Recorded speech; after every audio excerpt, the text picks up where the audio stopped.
Nii, aga proovime. Ehk siis, kui me teiega kunagi alustasime 30 tundi tagasi, siis me teiega alustame nendest lihtsamast asjadest, ehk siis 3 asjast, not and ja or'i. Ja me saime nüüd selgeks seda, et need asjad on vaja teha, et mingisugust loogilist tehet teha. Siis me saime aru, et need asjad on siin graafiliselt, aga päris elus need pannakse kivi peale kokku. Ja kivi peale neid pannakse kokku nüüd selliselt, et nad moodustavad selle kivi sees siis mingisuguse ühenduse. Et see arvatavasti oli esimene ports ülesandeid, kus te näete, et iga jala peal on siis kas nüüd sisend või väljund, see kivi omab siis polaarsust, ta vajab toidet. Lihtne. Siis mingi hetk läks natuke keerulisemaks. Me võtsime nüüd sama kontseptsiooni, mis on selle kivi peal, aga tegime ta natuke nagu ilusamaks, et oleks hoomatav. Et kui on siuke risti-rästi pilt, siis võib-olla ei ole kõige arusaadavam. Aga kui on sisendid vasakul ja väljundid paremal, siis on võib-olla arusaadavam. Aga juba näete, et nende elementide juures me hakkasime juba neid grupeerima juppideks. Ehk siis me enam ei joonistanud neid andis ja oorist valmis, vaid juba grupeerisime väiksematesse omaette gruppidesse. Siis mingi hetk me tegime neid ülesandeid ühe biti kaupa, et saaks aru, et mis see nagu loogika on.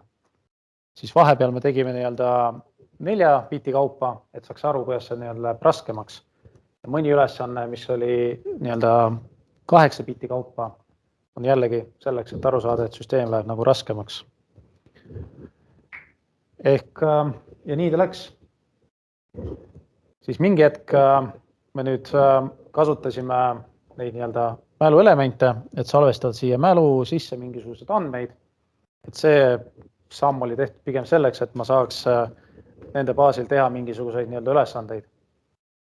Kui siia sisse salvestada mingi andmeid, siis need on väga kergesti kontrollitav pärast Moodle'is. Mingi hetk me siis hakkasime tegema natuke raskemaid ülesandeid, ehk siis hakkasime neid 4-bitiseid mingisuguseid tehteid tegema. Kas liitma, lahutama, korrutama ja nii edasi. Nii. Mingi hetk me siis saime siukse selgusele, et on olemas siis signaalide tabel, kus meil on sisendid ja väljundid ja siis tabelis on määratud ära, kuidas see väljund sõltub siis sisendist. Me tegime need ülesandeid seal simulaatoris, siis siia panite ühed nullid, suhteliselt nii, nagu nad seal ülesandes kuskil olid, aga peab aru saama, et igat seda väljundit saab defineerida ka mingisuguse nagu valemiga. Ja kui me nüüd vajutasime simulate või teha circuit valmis, siis simulaator tegi selle valmis meil elementidest. Mõni oli suurem, mõni oli vähem. Kui me võtsime selle süsteemi, me saime sellest teha väiksemaks, ehk siis saime juba kivi valmis. Ja selle kivi baasil me hakkasime ka mingeid asju tegema. Ehk siis antud juhul siin mingisugused numbrite näitamine. Kui me sama loogikat võtame edasi, siis järgmiste ülesandades sama põhimõte. Et alguses me teeme selle täiesti valmis, kuidas ta sees välja näeb, siis muudame ta väiksemaks ja hakkame kasutama nagu eraldi komponendina.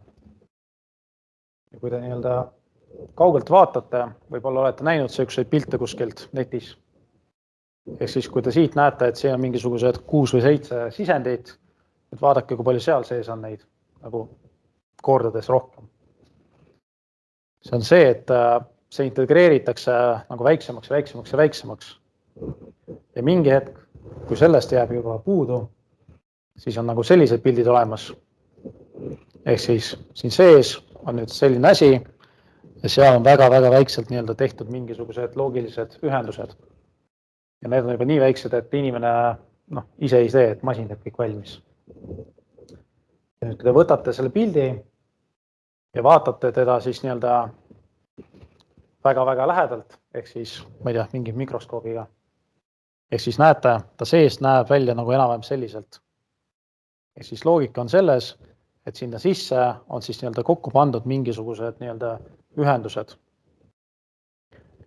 see nii-öelda tuleb teie nii-öelda elektroonikainesse, aga põhimõte on see, et sinna sisse on pandud siis mingisugused transistorühendused, mis nende baasil saadakse kokku nii-öelda need 3 baaselementi, mis omakorda saab kokku panna mingisuguse suuremaks elemendiks.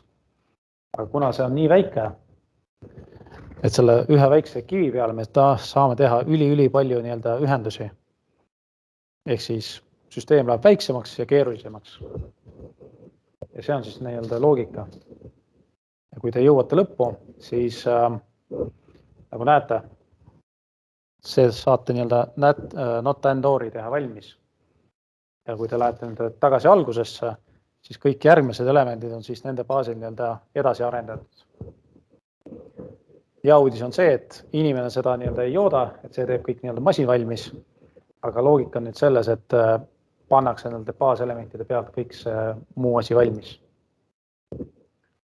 Nii, see on selline eelmise kordamine pigem.